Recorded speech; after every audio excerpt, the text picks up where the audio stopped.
What's up, What's up, New York? You're here with Kylie Pax, Australia's emotional eating coach. We are here in gorgeous sunny Queensland. Is Kylie Pax, and Kylie. I am so excited to be here in Dallas. You're here with Kylie Pax, Australia's emotional eating Is coach. Kylie Pax, Kylie Pax, Australia's emotional eating coach. Australia's emotional eating coach. Kylie Pax, Kylie Pax, Kylie Pax. This week's episode of Ditch the Diet podcast is proudly brought to you by Sexy Motivation Tribe. Sexy Motivation is my 12-week course that is specifically designed to help you move past resistance, procrastination, and self-sabotage and create the body that you want for life. You can join me over at kyliepax.com/sexy motivation to find out more. We have a lot to cover this module and I am going to shoot through them, the 10 self-sabotage tactics. And tactic number 1 is I'm not ready.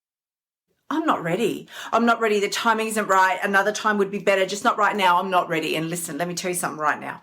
You can either continue to replay the same old excuses that you have rolled out over and over again and create the same results, or you can tap into your potential and create something new.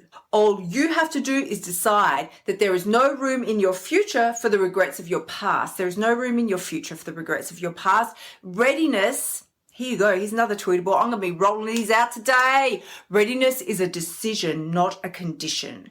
Being ready is a decision. It's not a condition. And we know that because we've all waited for those dates on the calendar. Oh, I used to scour the calendar. You've heard my stories 1,000 times. I would get out that calendar. I'd be checking it off. Like, when is going to be the perfect date to start my new weight loss program? When?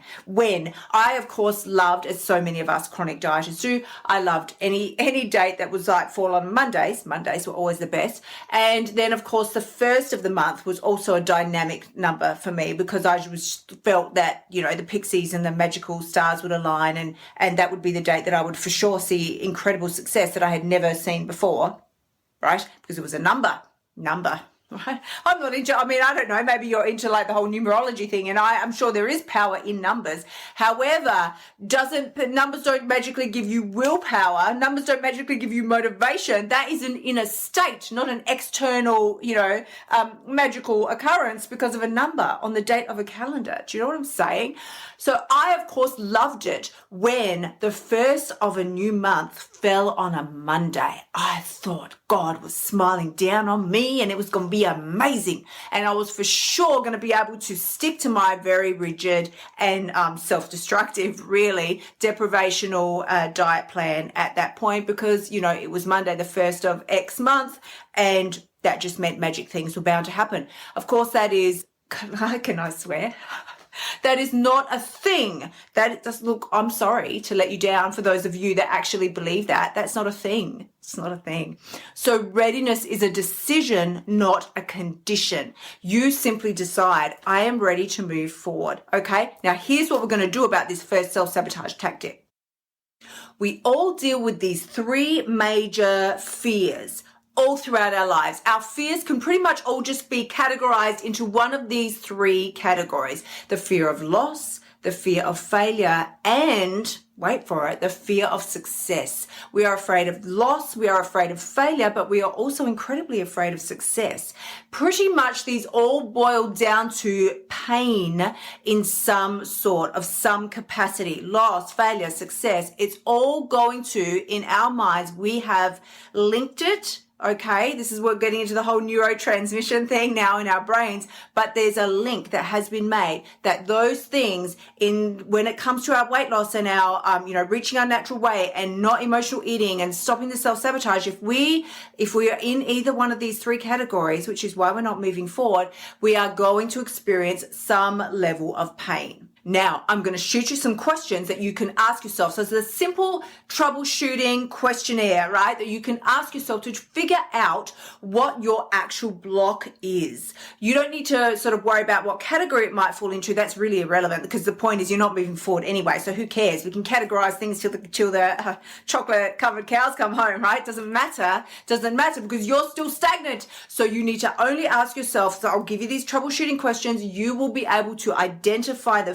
fear, and then you can reassure yourself, well, at least then you can analyze it and question it. Is it even true? Is it a thing? Is it something I need to pay attention to because it's actually real? Or is it garbage from when I was 3 years old and something my teacher said to me in kindergarten and I don't need to pay attention to it anymore? So your troubleshooting questions are, if I am at my natural weight, what do I believe I might lose or have to give up? What would be expected of me at my natural body weight that I currently don't have to deal with or live up to at the weight that I'm currently at? What do I believe the real cost is of moving forward? What do I believe the real cost is of moving forward? As in, if I move forward and I really do this, that's going to mean what?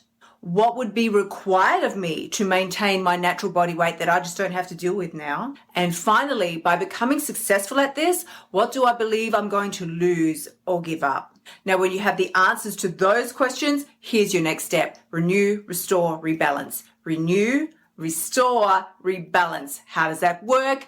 Renew your mind. Check the questions out, people. Check them out. Are they valid? Are they real? Are they things? Do you need to pay attention to them? Are they true? No. Here's the spoiler alert. They are not true. They are not real things. Your fears are not things. Most of the time, 99% of the time, they're actually not true. But we've never stopped to firstly identify them or question them. So that is step number one. Secondly, restore. Restore your faith in yourself by actually taking some action. Okay? Actually, taking some action that will restore faith in yourself to see that the things that you're really afraid of are not actually ever going to happen anyway. And rebalance. Rebalance means you adjust your course as needed. It's not supposed to be perfect. You're not supposed to get it perfect. Nobody asked you to get it perfect, did they? Did they? Did somebody come into your world, ask you to get it perfect? No. No. Also not a thing. Rebalance simply means that when you screw up, which you will, you rebalance, you readjust your course as required and then reset it. I'm full of the situations today. Rebalance your course and reset it as required. Thank you so much for spending time with me this week. I have loved being with you all. Remember, you can find me on Facebook, Instagram, Twitter, and Pinterest. And as always, the only person who has the power to change your life is you. And the very best part, you've already got what it takes. Sending you so much love. I'll see you next week. Until then, bye for now.